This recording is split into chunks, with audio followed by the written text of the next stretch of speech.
1965 வெளிவந்த திருவிளையாடல் திரைப்படம் ஒரு இசை காவியம்.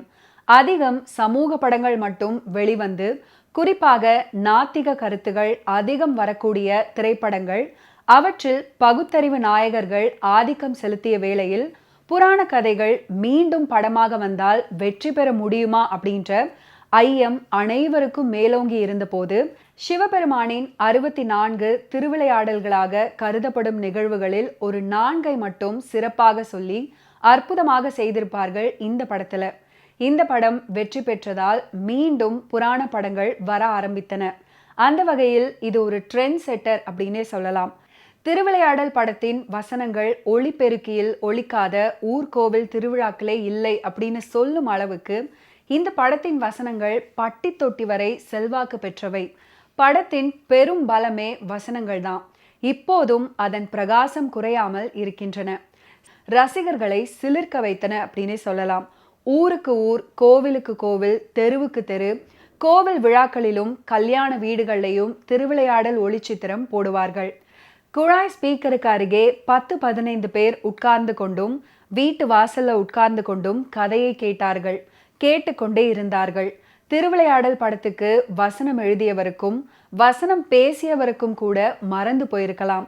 ஆனால் தமிழக மக்களுக்கு மறக்கவே மறக்காது அந்த வசனங்கள். இப்படத்தின் காட்சிகளை ரசிப்பது போலவே வசனங்களும் மக்களால கொண்டாடப்படுகின்றன.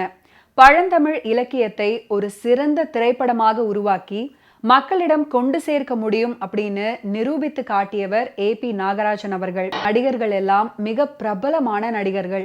KB Sundarambal, TR Mahalingam, TMS, P Susheela, Balamurali Krishna, Sirkazhi Govindarajan, S Janaki, PBS போன்ற பலர் ஒருவரையொருவர் மிஞ்சும் வண்ணம் அருமையாக பாடியிருப்பாங்க. இந்த பாடல்கள் அனைத்தும் 50 வருடங்களாகியும் இன்றளவும் மக்கள் மத்தியில் விரும்பி கேட்டு பாடப்படுகின்றன. இந்த பாடல்கள் தான் அமைந்த ராகங்களுக்கு ஷோகேஸ் பாடல்களாக விளங்கும் அளவுக்கு சிறப்பாக அமைந்துள்ளன. முதலில் டைட்டில் இசை நாதஸ்வரத்தில் தொடங்கும். இது நாட்டை ராகத்தில் வந்து அதுக்கப்புறம் சுத்த சாவேரி மற்றும் ஹிந்தோளம் ராகங்களாக இசைக்கப்பட்டிருக்கும். மற்றும் நந்தி மற்றும் உள்ள கணங்கள் அறிமுகமாகும் போது நாரதர் தோன்றி பாடும் பாடல். சீர்காழி கோவிந்தராஜன் அவர்கள் கணீர் குரல்ல பாடிய கம்பீரமான பாடல் இது. ஒரு விருத்தம் மட்டுமே இருக்கும். தேவா மகாதேவா சம்போ மகாதேவா அப்படின்னு மட்டும் வரும் இந்த பாடலை அவர் மோகன ராகத்துல அற்புதமாக பாடி களை கட்ட வைத்திருப்பார். நமச்சிவாய வாழ்க நாதன் தாள் வாழ்க அப்படின்ற சிவபுராண பாடல். இந்த ராகம் கல்யாணி ராகம்.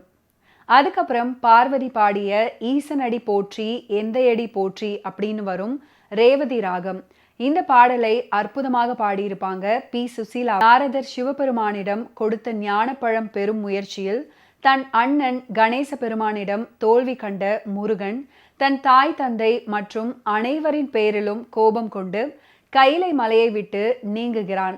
யார் பேச்சுக்கும் கட்டுப்படாமல் பழனிமலை செல்லும் முருகப்பெருமானிடம் ஔவையார் தடுத்து நிறுத்த மன்றாடும் காட்சி பாடலாக வருகின்றது.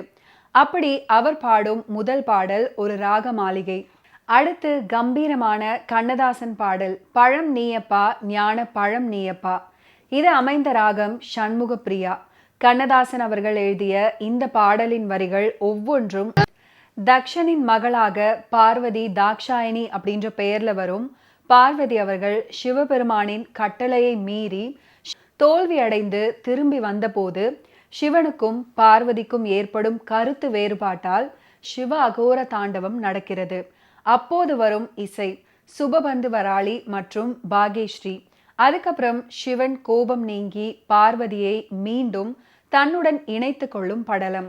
பின்னணியில ஒரு சுவாரஸ்யமான தகவலை பதிவு பண்ணியிருக்காரு நடிகர் திலகம். சங்கருப்பது எங்கள் குலம், சங்கரனாருக்கு ஏது குலம், சங்கை அருந்துண்டு வாழ்வோம் போல் இறந்துண்டு வாழ்வதில்லை. இந்த பாத்திரத்துக்கு வேறு நடிகரை அழைத்திருந்தாராம் APN அவர்கள். அந்த நடிகர் நடிகர் திலகத்தின் நாடக குழு உறுப்பினர். ஆனால் நடிகர் திலகம் இந்த கதாபாத்திரத்தின் கணத்தை உணர்ந்து இயக்குனர் கிட்ட விடுத்த ஆலோசனை, ஐயா இந்த பாத்திரத்தை நீங்களே ஏற்று நடிக்க வேண்டும். இயக்குனருக்கோ தயக்கம். இருந்தாலும் தயக்கத்தை உதறிவிட்டு தானே ஏற்று நடிக்க முன்வந்தாரு.